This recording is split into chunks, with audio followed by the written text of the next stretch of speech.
It was Halloween night, and good friends Matt and Gabriel were trick-or-treating their way across their small town.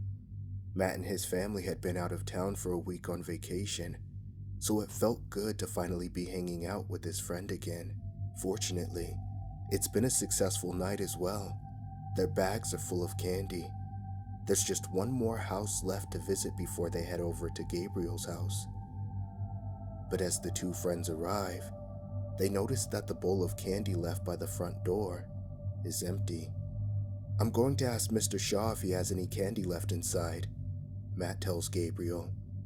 But Gabriel insists that they just forget the house and head over to his. The house did look a bit creepy, Matt thought to himself. That may explain Gabriel's hesitancy. But Matt couldn't just pass up the chance that Mr. Shaw might have more candy.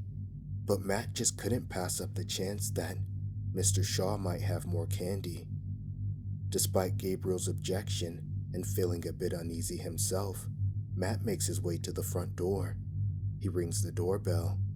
When there's no response, Matt yells out, "Mr. Shaw, it's Matt and Gabriel. You're all out of candy. We were just wondering if you had any more inside." A few more moments go by without a response. Matt rings the doorbell again. When he does, in the corner of his eye, he catches a glimpse of what looked like somebody peeking through the window curtains from within the house. But just as Matt is about to turn to his friend Gabriel to ask if he saw the same thing, the front door suddenly swings open. A hand quickly reaches out and grabs Matt by his arm, pulling him inside. The front door shuts soon after. Inside, Matt finds himself in the grasp of Mr. Shaw, who is standing over him with a knife in one hand. Matt tries to scream, but his attempt is foiled as a hand is placed over his mouth. With his eyes wide open, Matt helplessly looks as Mr. Shaw leans over to him. Matt braces himself for what is about to happen next. But just as he thinks he is about to die, Mr. Shaw speaks. "Matthew, I'm not going to hurt you. Please calm down," Mr. Shaw pleads in a desperate voice. Matt stops trying to scream. He's still terrified, but something about the sound of Mr. Shaw's voice confuses him. He notices that Mr. Shaw himself looks terrified about something. "I need you to be quiet, okay?" Mr. Shaw tells Matt, releasing his hand from the frightened boy's mouth. "I've called the cops and they're on their way." Matt is beyond confused. "I don't understand. What's going on?" Matt asks, still scared for his safety. "Your friend out there, Gabriel. I don't know what that is, but that is not him. That is not Gabriel," Mr. Shaw replies, his voice shaking. "What do you mean that's not Gabriel? Of course it is. We've been spending all night trick-or-treating. It is Gabriel," Matt responds. "It's not him. You're just going to have to trust me," Mr. Shaw pleads. "I don't understand. How do you know?" Matt asks, crying. "Because I just came back from his parents' house," Mr. Shaw replies. "I was dropping something off, but something seemed odd. And when I realized their door was unlocked, I let myself in. And that's when I saw it," Mr. Shaw explains. "Saw what?" Matt asks. "The dead bodies of the Holston family," Mr. Shaw answers, his voice trembling.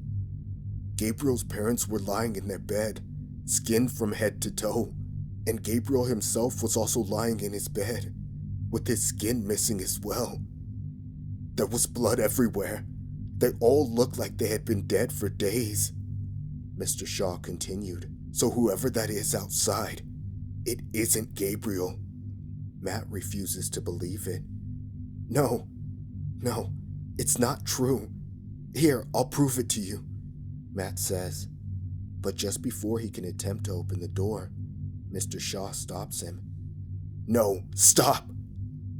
Mr. Shaw begs. "We can't let that thing in." Just as Matt tries to plead with Mr. Shaw to let him prove it's his friend Gabriel outside, they both suddenly hear a voice from the other side of the door. "Matt, what are you doing?" Gabriel asks. The night is not over yet. Matt freezes. Something about the way Gabriel calmly spoke during such a distressing situation. It sent chills down Matt's spine. Mr. Shaw, still holding a knife, starts to shake as well. They both stare at each other, eyes wide open, as they intently listen to the voice on the other side of the door. "Matt, it's time to go to my house," Gabriel says. "Get the hell out of here," Mr. Shaw yells. "I don't know what you are, but you're not coming in here. The cops are on their way." Both Matt and Mr. Shaw nervously wait to see if there's a response. To their horror, the silence is soon overcome with the sound of a demonic laugh. Both Mr. Shaw and Matt are frozen in terror. The sound is like nothing they have ever heard before. "Either open the door, or I will find a way to come inside," the voice claims. "And when I do, I will make sure both of you are alive the whole time I peel your skin from your bodies." Once again, a demonic laugh wails from the other side of the door. Matt and Mr. Shaw try to cover their ears from the traumatizing sound. To their relief, however, they also hear police sirens nearing from a distance. The laughing stops. It's soon followed by sounds of something running away. But what made it blood-curdling is that it sounded like it was something that moved on all fours, with hooves. The sound would eventually disappear into the distance. The police cars would soon arrive not too long after, even though they were still terrified. Mr. Shaw and Matt were able to gather the courage to come out from within the house to meet the officers. But just as they do, they notice that the front porch has Gabriel's outfit scattered about it, along with his bag of candy. However, the sight that terrified everyone was what was on the front lawn.